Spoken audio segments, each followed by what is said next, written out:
Genesis Kapitulo 14. Si Abram nagluwas kay Lot. Si Amraphel nga hari sang Babilonia, si Arioch nga hari sang Elasar, si Kedorlaomer nga hari sang Elam, kag si Tidal nga hari sang Goim. Nagpakig-away batok kanday Bera nga hari sang Sodoma, Birsa nga hari sang Gomora, Sinab nga hari sang Adma, Semeber nga hari sang Seboim, kag sa hari sang Bela o Konsoar. Ining lima ka mga hari nagdampiganay nga nagtingob sang ila kusog sa nalupyakan sang Sidim nga amo karon ang patay nga dagat.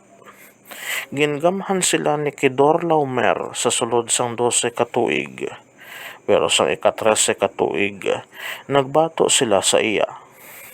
Sang ika-14 ka tuig, si Kedorlaomer kag ang iya mga kadampig nagabot nga may mga soldado kag gindaog nila ang mga Rephaimnon sa Astarot Karnaim, ang mga Susimnon sa Ham, ang mga Imimnon sa kapatagan sang Kiryataim, kag ang mga Horhanon sa mga bukid sang Edom, tubtub sa Elparan, ngayara sa higad sang desyerto.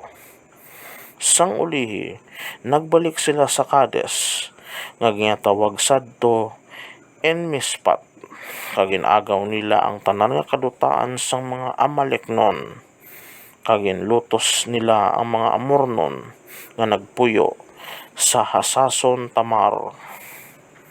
Dayon ang mga hari sang Sodoma, Gomora, Adma, Seboim kag Bela nagtipon sang ilang mga soldado para sa inaway sa nalupyakan sang Sidim, kag nagpakig-away sila batok kay Kedorlaomer nga hari sang Elam, kay Tidal nga hari sang Goim, kay Amraphel nga hari sang Babilonia, kag kay Arioch nga hari sang Elasar.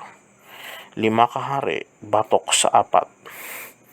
Karon ang nalupyakan sang Sidim may madamo nga buho nga may mga aspalto, kag sang magpalagyo sa inaway ang mga hari sang Sodoma kag Gomora, nadagdag sila sa sini nga mga buho.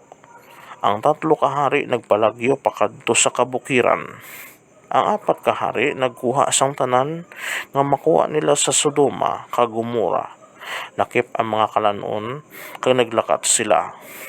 Gindala man nila si Lot kag ang iya tanan nga pagkabutang, tungod kay nagapuyo siya sa Sodoma. Pero may isa ka tawo nga nakapalagyo nga nagpanugid kay Abram nga Hebreo na hanungod sining natabo. Si Abram nagapuyo sadto malapit sa balaan nga mga kahoy sang Mamre nga Amornon nga utod ni Eskol kag ni Aner. Ini sila mga kadampig ni Abram. Pagkabati ni Abram ang iya hinablos ginbihag, gintawag niya sing tingob ang mga mainunungol nga mga tawo dira sa iya kampo nga may kadamuon nga 318, kag ginlagas nila ang mga hari tubtub sa Dan. Didto gintunga niya ang iya mga tinawo sa 2 ka grupo, kag ginatake nila ang mga hari sang gabi, kag ginlutos nila sila. Ginlagas nila sila tubtub sa Hoba sa aminhan sang Damasco, kag nabawi nila ang tanan ng mga pagkabutang nga inagaw. Gindala man niya pabalik ang iya hinablos nga si Lot, kag ang iya tanan nga mga pagkabutang, upod ang mga babayi kag ang iban nga mga binilanggo. Si Melkisedek nagbindisyon kay Abram. Sang pagbalik ni Abram sa iya pagdaog kay Kedorlaomer kag sa iban pa nga mga hari, ang hari sang Sodoma nagsugata sa iya sa nalupyakan sang Save nga ginatawag man nga kapatagan sang hari. Kag si Melkisedek nga hari sang Salem kag pari sang labing mataas nga Dios nagdala sing kalanon kag bino kay Abram. Agin bendisyonan niya ka nagsiling, kabay nga ang labing mataas nga Dios nga naghimo sang langit kag duta magbendisyon kay Abram. Kabay nga pagdayawon ang labing mataas nga Dios nga nagpadaog sa imo batok sa imo mga kaaway.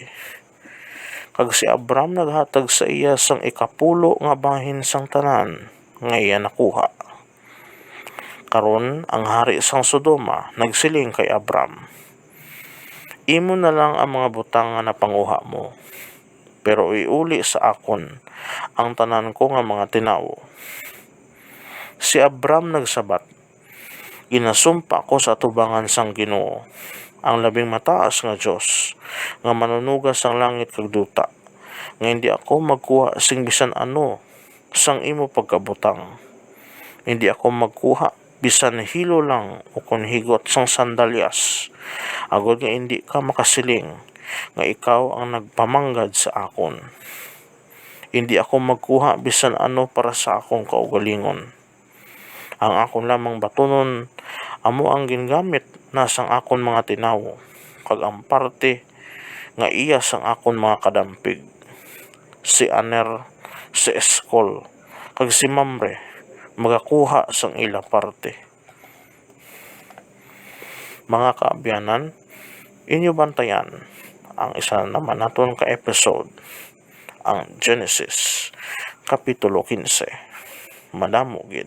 Salamat.